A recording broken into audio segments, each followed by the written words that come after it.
Welcome to defence 72। Bharat ने हाल ही में project Kusha के तहत long range surface to air missile के डेवलपमेंट की इम्पोर्टेंस को स्वीकार किया है, जो देश के एयर डिफेंस कैपेबिलिटीज़ को बढ़ाने के लिए एक महत्वपूर्ण कदम है। भारत इस समय प्रोजेक्ट कुशा पर बहुत ही ज़्यादा फोकस्ड है। इस प्रोजेक्ट को रैपिड स्पीड से आगे बढ़ाया जा रहा है ताकि जल्द से जल्द ये बनकर भारतीय सेना को मिल जाए। ये मिसाइल डिफेंस सिस्टम रशिया के S-400 के बराबर कैपेबल है, क्योंकि इस प्रोजेक्ट के अंडर इंटरसेप्टर मिसाइल्स बनाई जा रही हैं। आपको बता दें कि इंटरसेप्टर मिसाइल यानी ऐसी मिसाइल जो भारतीय सेना के ऊपर हो रहे किसी भी तरीके के हवाई हमले, चाहे वो फाइटर जेट से हो, ड्रोन से हो या मिसाइल से हो, उन सभी को रोकेगी और हवा में ही ख़त्म कर सकती है।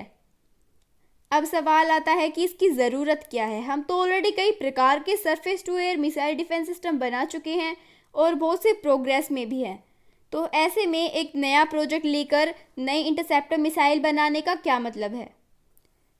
तो देखिए, अभी जो हमारे पास एयर डिफेंस सिस्टम है वो मिसाइलों के खिलाफ शानदार है और वो दुश्मनों के फाइटर जेट और जो बड़े ड्रोन्स हैं उनकी भी बहुत ही प्रिसाइज टारगेटिंग कर सकता है।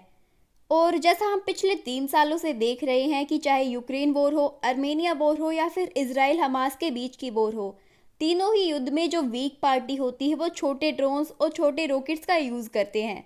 इसका बेनिफिट ये है कि ये बहुत ही ज़्यादा कॉस्ट इफ़ेक्टिव होते हैं।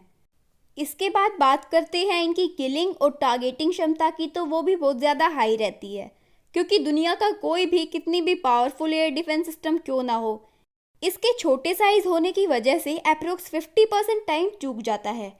और अगर इन्हें ट्रैक कर भी लिया जाए तो इंटरसेप्टर मिसाइल इतने छोटे साइज को प्रॉपर्ली टारगेट नहीं कर पाती। तो इन सब से भारत भी सीख ले रहा है। जैसा कि आप सब जानते हैं कि भारत का नेबर पाकिस्तान कंगाली की हालत में भी ये लोग इस प्रकार के ड्रोन्स और रॉकेट सिस्टम की तरफ काफ़ी अट्रैक्ट हो रहे हैं। ये तुर्की और चीन से ऐसे ड्रोन्स खरीद रहे हैं।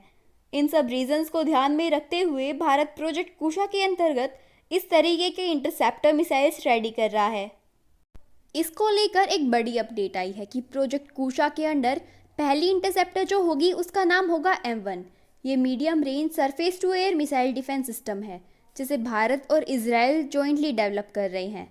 हालांकि M1 वेरिएंट में एडिशनल बूस्टर स्टेज शामिल है, जो इसे 150 किलोमीटर तक की दूरी पर टारगेट को भेदने में सक्षम बनाता है। ये बताया जा रहा है कि बहुत जल्द इस मिसाइल की टेस्टिंग की तैयारी शुरू कर दी जाएगी और 2024 के अंदर इसका सफल परीक्षण करने की भी बात की जा रही है। और जब हम M1 इंटरसेप्टर की टेस्टिंग कर लेंगे तो उसी के साथ M2 और M3 इंटरसेप्टर की फैब्रिकेशन भी शुरू हो जाएगी। यहाँ पर M2 की रेंज 200 किलोमीटर की होगी और बात करें M3 इंटरसेप्टर की तो उसकी रेंज 300 किलोमीटर होगी। फिलहाल प्रोजेक्ट कुशा के रिगार्डिंग यही अपडेट सामने आई है। Thanks for watching, stay tuned for more such updates.